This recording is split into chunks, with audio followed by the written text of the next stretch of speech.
me. Can you focus on me? Baby, can you focus? Hey beautiful people, welcome back to my channel. If you're new here, my name is Chioma, and in today's video I am going to be answering the question that most of you have been asking: how did I move to Canada as a permanent resident? Well, I applied for my PR via the express entry, and in this video I am going to be giving you step-by-step breakdown of the entire express entry process.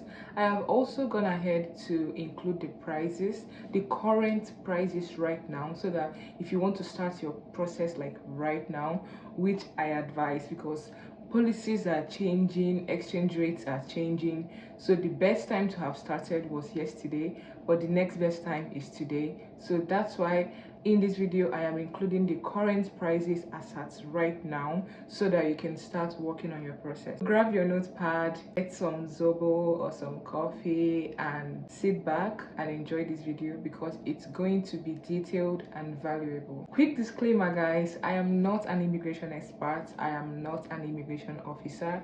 This is just what I did. I applied for this by myself, and this is what I did, and I just thought to share. So please, by all means, do your own research, pray about it, and all the best. Okay, step number one is to check your eligibility. So Canada uses a point-based system called CRS, comprehensive ranking system, and these points are awarded based on your age, your education, work experience, your language test, and adaptability. That is, if you studied or you've worked in Canada or your partner has points. You can do a quick self-check of your CRS score. You can simulate it to know what it is for you at the moment using a website provided by the government of Canada. I'm going to have it linked in the description so that you can go there and know if you are eligible, and then know what your CRS score could potentially be, and it's free. Step number two is to write your language test. Most people go for IELTS or CELPIP, right? But if you're in Nigeria, most Nigerians we go for IELTS General. Emphasis on IELTS General because there is the academic one and there is the general one, so you have to make sure that you're writing the general IELTS. The current cost of general IELTS right now in Nigeria is going to be on your screen, and the current cost of CELPIP for people in Canada will also be on your screen. You guys, you have to make sure that you prepare very well for your IELTS exam. Like, I know it's just an English exam and you might be tempted to just rough it or just, think you're going to. No, take your time, prepare for it, and make sure that you max out your IELTS scores. Maxing out would mean that you'd get a minimum of like 7 or 7.5 in some modules and maybe 8 to 8.5 in some other. Let me know if you want me to make a detailed video on how to max out your IELTS and improve your and boost your CRS score, because some people might need that. So just let me know. I don't want to make a video that you guys don't want, so just let me know in the comment section. Okay, the third thing to do is to get your education credential assessment, that is your ECA. This is where Canada checks that your degree is valid and it is equal to Canadian standards. WES is the most popular organization that people use for getting their ECA done, and for doctors we use MCC, that is Medical Council of Canada. I'm going to have them linked in the description. I'm also going to have WES linked. All the links that I'm going to be referring to, you guys kindly check the comment section because I'm gonna have everything linked down there. Sorry, the description section, the description box. Yeah, I'm going to have everything linked down there. So for doctors we use MCC. For like pharmacists and lawyers, I think you guys can still use WES if you don't want to practice in Canada, but if you want to practice here, you have to use your specialized bodies. I'm going to put them on the screen because I didn't really cram what it's called. So now that you have your IELTS and you have your ECA, the next thing to do is to create your express entry profile, and this is absolutely free. So once you create your profile goes into the express entry pool, where you are ranked against other candidates based on their own CRS score as well. When you are creating your express entry profile, you are going to have to choose a knock code. Make sure that your knock code matches the duties of the job that you've claimed to have, right?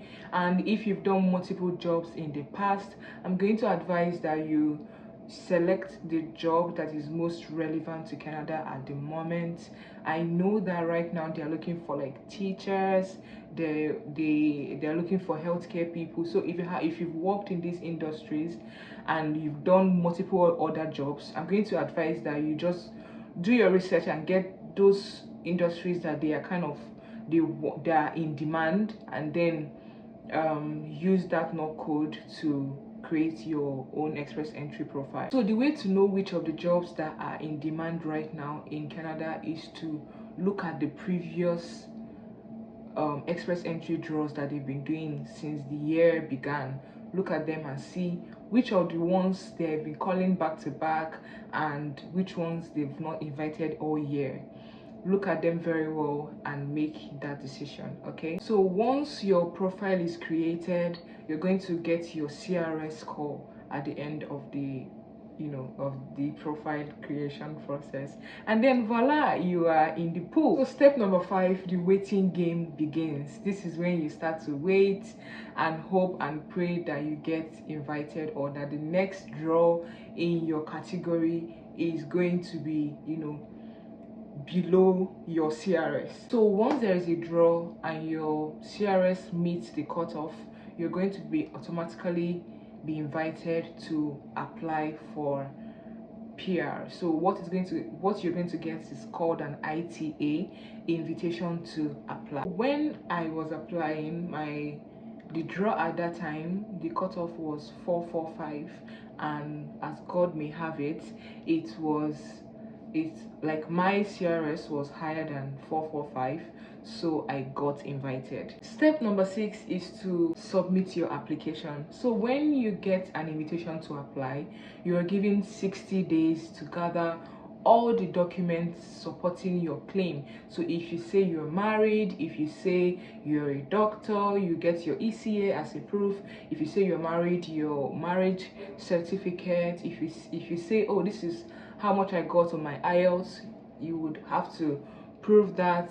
If you say that this is my age, you have to prove that. So all those things that gave you points, all those things that you have claimed, you have to start gathering documents. You also get your police report. To get that, you have to go online on the website. Check the description, it's going to be there. So you go there and you sign up, you make payment, and you get an appointment to go to the nearest police station near you to thumbprint. Guys, beware of people what's that thing called? Extortion. Yes, beware of extortion. People will try to extort you, telling you that, oh, you have to pay them for the biometrics. Don't fall for it, guys. Do not fall for it. I didn't fall for it. And I make sure that my friends do not fall for it. So don't fall for it. Don't pay anything. That money you paid online, that's all you have to pay. You also get reference letters. So all the jobs that you claim to have worked over the years, you have to go and get reference letters from those places. Okay, for your ECA, right? For your ECA, if you studied in Nigeria, please start with this one. Okay, most people ask, where do I start from? Do I start with writing IELTS or do I start with my ECA?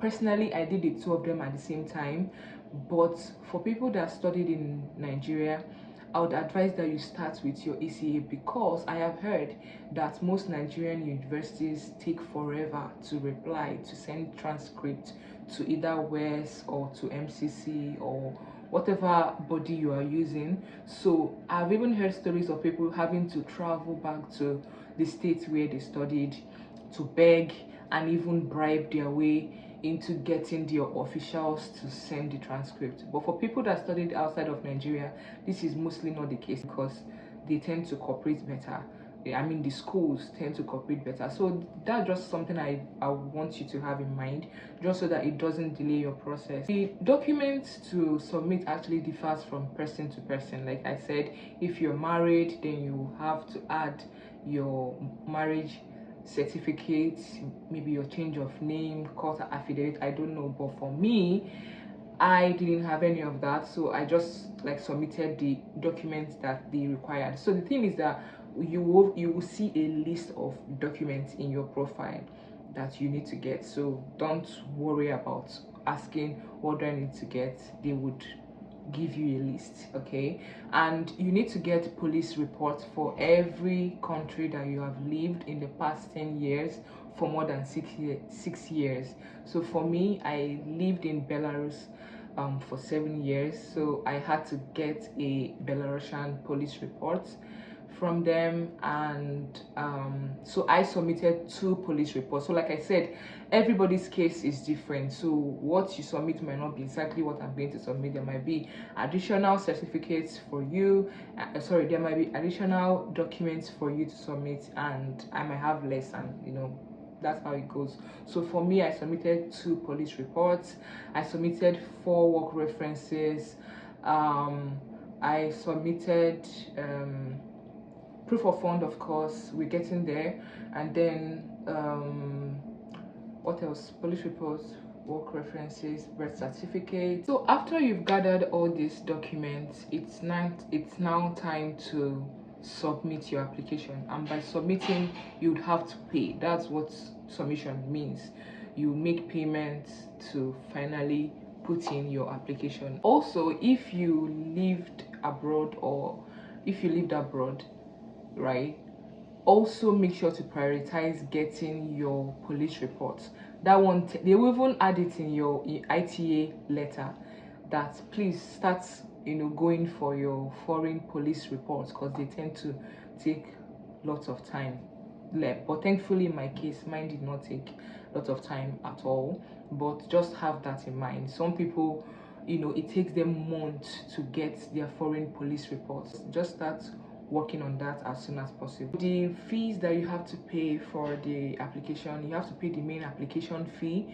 I think this fee is non-refundable, so even if they reject your application or be denied it, they will not refund it. Then there is the biometrics fee. I'm going to put this cost on the screen.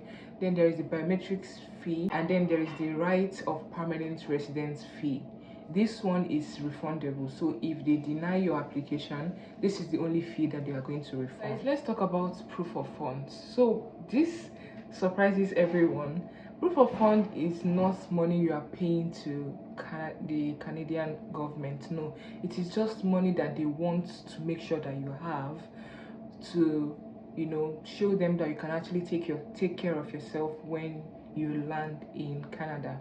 So for a single applicant, currently the current proof of fund is 14,690 Canadian dollars, and this money goes up according to the number of persons in your family. Okay, so a family of 1 is like a single applicant, a family of 2, a married couple, a family of 3 maybe with their kid, so, you know, so it keeps on going like that. And this proof of fund is required to be in your bank account for minimum 6 months. So just start gathering the money if you have it. Another alternative, somebody asked me how I went about my proof of fund. So I used deed of gift to apply for my PR, and gift of deed does not need to be in your account for 6 months. I got my deed of gift the same month that I applied for my PR, so the rule of 6 months thing does not apply for deed of gift. Okay, so just do your research on that and know if that's a better option for you, or you want to do the one that has to be in your account. Or after you submitted your application, you maybe like a week after, you'll be asked to go for your medicals and your biometrics. Someone asked if I did biometrics. Yes, I did biometrics, but I heard that if you've applied for Canadian visa in the past, or like if you've ever done biometrics with them probably in the last 10 years or so, I'm not so sure, just verify guys, that you wouldn't need to do your biometrics again, but I did. Okay, I did mine at Lagos VFS, and then I also did I also did medical. So you'll be given a letter for biometrics and for medicals. There are two options for people in Nigeria for where you can go and do your medicals. So you can either go to IOM or you can go to Q Life. At that time I was in Lagos and I wasn't in a rush. So IOM is more expensive than Q Life, but they send IRCC their results faster. I think in 3 business days, but Q Life sent IRCC the results like in 5 business days or so. So if you want to really leave the country sharp, and like you want to work faster, you should go for Q Life.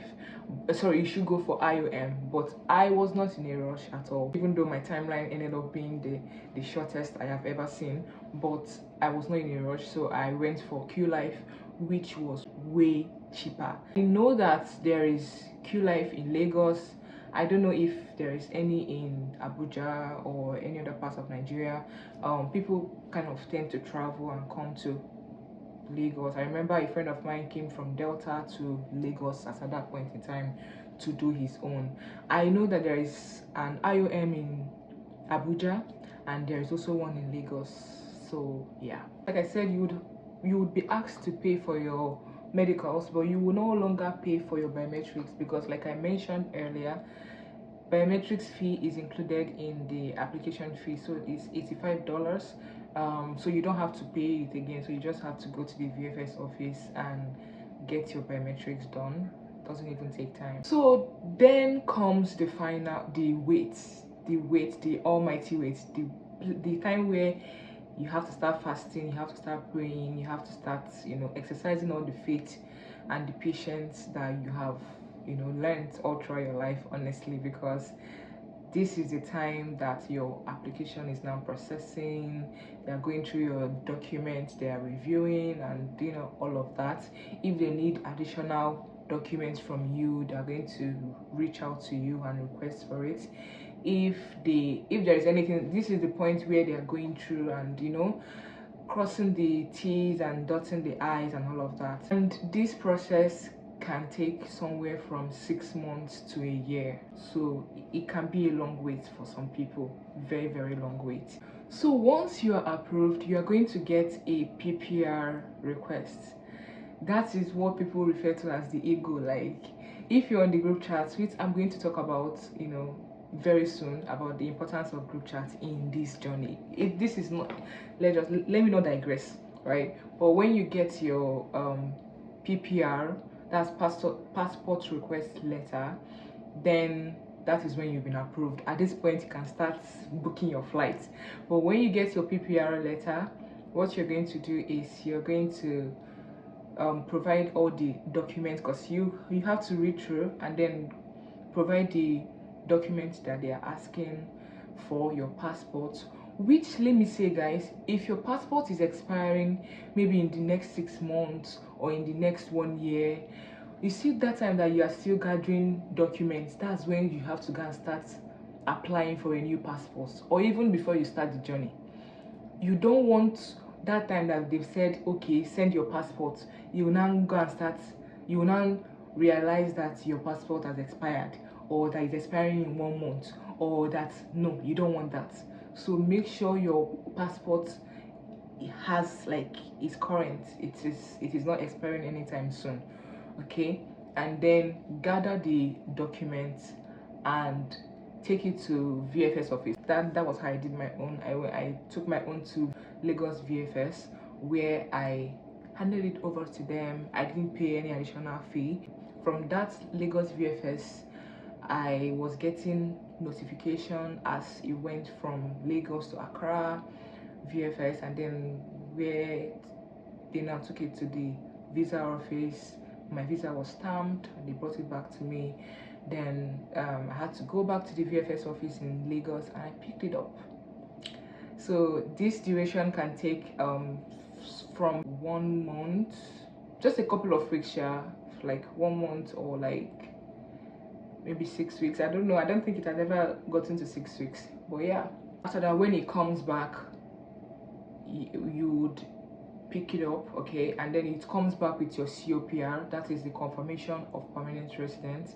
It comes back with it, and comes back with, I don't know if you watched my previous video, you would see that mine also came back with my PPR letter and some of my passport photographs. I'm going to link the video here.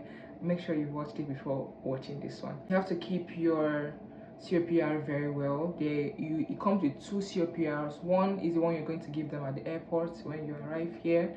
The other one is for you to hold until your PR card is ready, okay? So at this point, guys, the next cost is securing accommodation and booking your flights. So currently, depending on your destination, the flight fare varies, but just budget somewhere around like 2M to maybe 2.5 sometimes if you're going to like Calgary, and you can also get, or maybe 1.6 there, about just within that range. Then accommodation, you can start making plans on that. I don't want this video to be too long, but let me know if you want me to talk about ways you can get accommodation and how I got my accommodation 6 weeks before I landed. Oh more, that thing almost stressed me. I was so intentional about it. I didn't want to start going to Airbnb or hotels. I mean, who has money for that? So I was so intentional about making sure I got a place before I landed. So God being so kind that I'm going to jump right into, I'm holding my tablet right now, and I'm going to answer some questions that people asked me on the post that I made. But in the meantime, on the screen right now, I'm going to put the total cost of everything that I have mentioned. The total cost is going to be on the screen. So let me pull up the questions.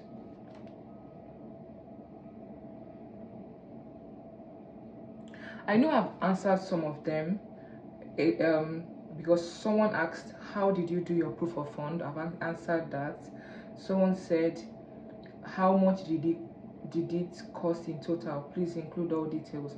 I have answered that. But you guys, I just didn't want to talk, like I just didn't want to talk anything about me or to say anything about my process in this video, because this is for people that just want to understand the entire process and know, you know, how I did it. This is the answer. But then in the coming video, I'm going to be talking about how my timeline was, when I did everything, how I did everything, and how I paid for every single thing. So please watch out for that video. But I had to do this, I had to put the current cost in this one just so that you know that what I paid might be different from yours, because you know the exchange rate is steady changing and whatnot. So just watch out for that video. But I believe from what I have answered in this video, you have an idea of how much it costs in 2025, because I did mine in 2024, and yes, I moved this year, but I got my PR since November last year. So someone is asking, Ella baby girl, my girl is asking, which province did you choose and why? I chose Ontario. Initially it was supposed to be Alberta, but I changed my mind and I came to Ontario because from my research and from advice from people, there were more job opportunities here, and yeah, the weather here too is better. The winter, I heard, is not as horrible as it is in other places, so that's why I chose it. What was the cost of everything? I've answered that. What pathway did you use? The express entry pathway. Someone said, how many years work experience did you use to apply? So at the time I was applying, I had been working as a doctor for 2 years and some months, but because it wasn't up to 3 years yet, I couldn't get the mark for the 3 years, so it was 2 years that I used. Do you understand? So I think the least work experience you need to have is 1 year, and then for you to get the maximum mark that you can get from work experience is like 3 years and above. But because I hadn't gotten up to 3 years, I couldn't get that, so I used just 2 years. I don't know if that's clear. And they said, is housemanship considered a work experience? Oh yes, the 2 years that I used, one was my house job year, the second one was my NYSC, but I didn't term it NYSC. I termed it like I worked at General Hospital so place. So that's also another thing. I don't know, people say you shouldn't mention NYSC in your work reference. I don't know, that was what I was advised. Someone said, what body did you use to verify your credentials as a medical personnel? Well, as a doctor, I used MCC, Medical Council of Canada. I've mentioned that earlier in this video. Other medical people, I don't really know what branch, but I think I mentioned something about pharmacy. I'll put it on the screen as well, but I don't know other people. You can just do the research, okay? Someone said, did IRCC request for your biometrics? Yes, I have answered that. They did request for my biometrics. And someone said, as a lawyer, how do I verify my credentials? I've also answered that in this video. So guys, about the Telegram groups that I mentioned, very important. You can't do this journey without being on these groups chats, honestly, because you might not have anybody in your life currently that is going through that process, but on those group chats you are sure that there is someone that can answer your question, because there are questions that you can come here and ask me and I might not know answers to. There are some that you can ask on Google, you can check the entire YouTube, nobody would answer you. But on those group chats, any question you have whatsoever, that is where you get the answer, and you get it quicker. You will get something that you can actually trust. And those group chats, right, I'm going to have them linked in the description. You cannot just, it's so like you can trust the information you're getting there, because you have to get to a point before you enter. For instance, the first one you can join right now is the OGC Telegram group chat. That's actually the only one I can put the link in the description. But the thing is that once you get your ITA, you would screenshot, you know, your ITA letter, of course removing the personal or confidential information on it, and then send it to the admin of that group. So when you send it to them and they are able to verify that indeed you've gotten your ITA, they will now add you to the post ITA group, right? So the post ITA group is now where you find other people like you that are going through the process, you know, people that are gathering documents. So if you have any question about where to go for biometrics, where to go for your police thumbprinting, whatever you want to do, you can always bet that there is someone who has just gone through that process or who knows very well about it that can answer your question on that group chat. Then when you have submitted, you would show a proof again to the admin of this group. Trust me, I trusted them, so I know, I mean, they are real people, they are actually legit. Of course, always make sure you blur out your personal information, please. Then you send it a proof to them, and then they will add you to the post AOR group. Yeah, they will add you to the post AOR group. AOR group are where the people that have submitted are. So that's where you now be seeing people that say, I beg, oh, fear they catch me, oh, I beg, how long have your own been, oh. You now start hearing people that say, oh, they've sent me to go for biometrics, they've sent me to this, they sent me for that, oh, they sent me an ADR. Guys, please, what do I do? So this is where you would see the brainstorming. Like, there are people that will screenshot if they send them an ADR.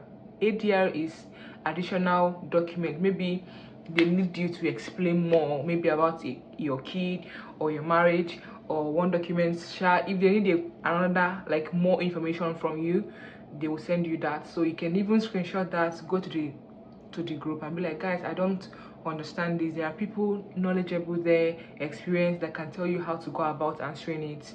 Yeah, they will also another importance of this group is that you would know when you can predict your own progress. So for instance, now if you did your medicals and your biometrics, say on the 10th of October, right, and you are seeing people coming on the group chat to say, oh, I did my biometrics on the 7th of October and they have sent me my PPR letter.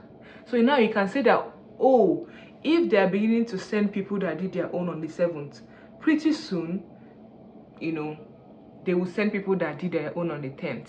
And then when 10th comes and you are not getting anything, you can now start becoming worried. Or like when you see people that did their own on the 10th or 11th or even the 15th say, oh guys, they've sent me my PPR, and you that did your own on the 10th have nothing yet, then that's the time to start becoming worried. You maybe can call IRCC, or you can even ask on the group chat, I beg, am I the only one? So you see, that is where you have the sense of community, the sense of people doing this thing with you. All your questions will be answered, every single one of them. So you cannot do this on your own. You cannot be